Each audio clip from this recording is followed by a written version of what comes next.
Вітаю всіх. Welcome, everybody. The historic resistance to the Russian military aggression is in this 160th day. The units of the State Border Service of Ukraine continue to courageously defend the country as part of the defensive forces and ensure security at the border areas where the situation remains tense. Let me know that the border guards firmly hold their positions under constant enemy fire. In measures to repel armed aggression, we act according to the overall design by the General Staff. The other day, the head of the State Border Guard Service visited the positions of the units in the Lugansk and Kramatorsk border detachments, and he personally checked the performance of the tasks on the front line. He acknowledged the coordination of the actions of servicemen of the SPSU with the units of the armed forces, which leads to an effective repulse of the enemy. In the course of the work, the head of the service visited the fortifications of the places where the border guards are fortifying their positions and prepare sheltering of the personnel. As for the situations in the Chernihiv and Sumy regions, the formation of a struck group by the enemy to resume the offensive is currently not recorded. However, Russia unfortunately does not stop armed provocations from the territory of the Chernihiv and Sumy regions are being shelled from the territory of aggressor state. The shelling is conducted practically on a daily basis. The enemy uses artillery, aviation, and small arms for shelling. Such actions pose a threat not only to defenders, but also to the lives of the civilians, because the houses and civil infrastructure are being destroyed. In recent times, we have noticed the increase of shelling in Sumy Oblast. In particular, 2 days ago, the occupiers used 120mm mortars and self-propelled guns shelled against the territory of the Bilopol community. They were fired from the Russian settlement of Komsomolsk. As a result, the territory of the farm, civilian cars were damaged, and the wheat crop was completely destroyed. In total, during the last week, we have recorded more than 60 shellings of these territories, almost all of them with the use of artillery on mortars. For its part, I will say that Ukraine continues to strengthen these directions of the border, and the border guards, together with other defense sources of the country, take all the necessary precautions. Reconnaissance of the area is carried out, engineering arrangements of the designated place of duty is carried out. We set up checkpoints and roadblocks to cooperate with all the units in these directions. As for the Belarusian border, in this direction, so far there have been no changes in the situation and in the nature of the actions of the armed forces of the Republic of Belarus. They continue measures to cover the border with our country within the Brest and Gomel regions. The new number of them does not change, and they change on a rotational basis.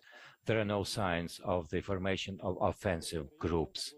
In the border areas, units of the neighboring country carry out engineering events and steps. We are also recording the use of radio-electronic warfare equipment to make it more difficult to monitor their territory. Let me add also that the border with the aggressor country and the border with the Belarus and Transnistrian segments of the border with Moldova, we have strengthened all the defense forces measures. All possible measures are taken to protect the border and prevent escalation of the situation. The border with the EU and Moldova, recently the total average daily crossing of the border fluctuates level somewhere 100,000 people with 21 1,000 vehicles at the same time. During the weekend, the passenger traffic exceeded 100,000 people per day. It was 105,000 people crossing on the weekend. The process and movement is dynamic. Before the weekend, we know that the more citizens cross the border to leave the country rather than to enter it. However, the difference is not that significant. On the other days, the entry of citizens who cross the border prevails over that are exiting. The difference between entry and exit is quite dramatic and sometimes noticeable. The difference is about 10,000 people. Currently, there are no long queues for passengers or vehicles leaving Ukraine. We don't see the queues of vehicles waiting for the entrance. You can track the occupancy of checkpoints for the departure from Ukraine on the page of the Western Regional Office. The data is updated every 3 hours so that you can see even the minor changes in congestion, so you can choose the way to go that are less congested. Let me also point that in terms of the martial law and the effect of restrictions on crossing of the state border, we receive a lot of questions about the conditions for crossing the border. Let me know that people are more interested in crossing the border by male citizens of Ukraine aged between 18 and 60 and crossing the border by children. In July alone, operators of the Devira telephone service have provided answers to more than 25,000 calls coming from the citizens, and we have processed 3,000 requests for electronic consultation. Let me also know that in order to save citizens time, compared to the phone calls, the department's official website has a section on crossing the state border during the legal regime of martial law. In the Q&A format, we have put together the most common questions that interest people, and we have supplied the most significant and clear-cut answers. We have also set up a chat box and the Telegram application facilities. This is primarily done so that people can find as soon as possible about the rules for crossing the border, especially in terms of the restrictions for men aged through 18 and 60, and get other questions that people might be interested in separately. I would like to know that the categories of citizens currently crossing the border are different. It was women, children, elderly people before, and of course now we have seen the increase of men.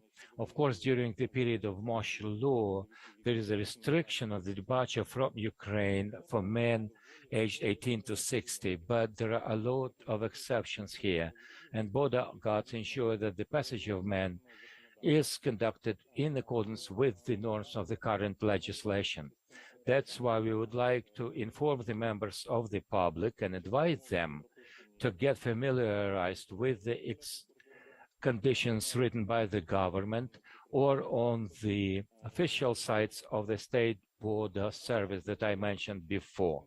The exclusions include, for example, the long-haul drivers, people that are carrying humanitarian aid. Also, included in the that list are people who are permanently living abroad with the appropriate marks from the migration services, including the diplomatic missions of the Ukraine. We have also included in the exceptions people studying abroad, athletes, parents with many children of 3 or more dependent children under the age of 80, and single parents, including the people with disabilities and their accompanying personnel. Of course, this is not an exhaustive list, but you can get acquainted with the information on the official sites of the Border Protection Service. Border guards daily detain violators who try to cross the border illegally. And of course, we're talking about the men aged 18 to 60. We also see the violators trying to cross the border. Only in the past 24 hours, we've seen 30 of them. Some try to cross the border on the documents that have been faked, and some of them are trying to abuse the green sections of the border checkpoints. In total, since February 24th, we have detained more than 4,400 such like persons. More than 2,100 people were stopped at the checkpoints while they were trying to leave with forged or fake documents in an illegal way. According to the materials of the operative investigative units of the State Border Service, we have initiated more than 170 criminal proceedings for the illegal crossing of the Ukrainian border in accordance with the Criminal Code of Ukraine, Article 332, including the organizers trying to get across the border, men aged 18 to 60, whose possibility to leave Ukraine is restricted. Thank you for your attention.